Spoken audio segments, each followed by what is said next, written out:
revolt of 1857, partition of Bengal, struggle for Swaraj. So basically 1857 और उसके बाद की सारी कहानी, उससे पहले एडवेंट ऑफ यूरोपियंस, खासकर इंग्लिश और फ्रेंच, इन दोनों की कहानी और एंग्लो फ्रेंच राइवलरी, ये बहुत इंपॉर्टेंट है। उसके बाद तो सारा कुछ इंपॉर्टेंट है।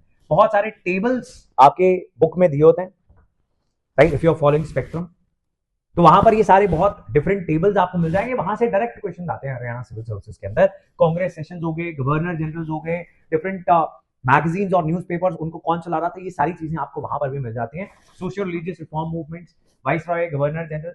देन एंशिएंट और मिडिवल बहुत सिलेक्टिवली आपको करना चाहिए, क्योंकि अभी तक तो हरियाणा जीके की भी अच्छी खासी वेटेज होती है, थोड़ा ये कम हो जाता है, लेकिन है इंपॉर्टेंट। हम सारा कुछ छोड़ के नहीं जा सकते। Stone age, Vedic age, Indus valley civilisation, Mauryan empire, Jainism, Buddhism, Sangam empire.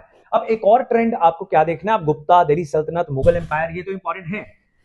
Art and culture से क्वेश्चन बड़े आ रहे हैं, राइट, उसमें स्कल्पचर, पोएट्री, लिटरेचर, ये कुछ इंपॉर्टेंट टॉपिक्स हैं। अब एक और चीज क्या है, एक नया ट्रेंड क्या है, जैसे संगम एज यहां पर इंपॉर्टेंट है, विजयनगर एम्पायर भी इंपॉर्टेंट हो गया। आप विजयनगर एम्पायर से भी क्वेश्चंस दिखने बहुत ज्यादा स्टार्ट हो चुके हैं। एक जमाने तक कम क्वेश्चंस आते थे और मुगल और दिल्ली सल्तनत के क्वेश्चंस थोड़े कम हो रहे हैं, लेकिन आप ऐसे पैटर्न्स, ऐसे ट्रेंड्स अगर आप प्रीवियस ईयर क्वेश्चंस में देखो भी, तो आपको कोई भी टॉपिक छोड़ना नहीं चाहिए, बिकॉज हर साल आपको कोई ना कोई सरप्राइज पेपर के अंदर दिखेगा, राइट। वही है कि हम स्टार्टिंग में सारे इंपॉर्टेंट टॉपिक्स करें, उसके बाद जल्दी से जहां पर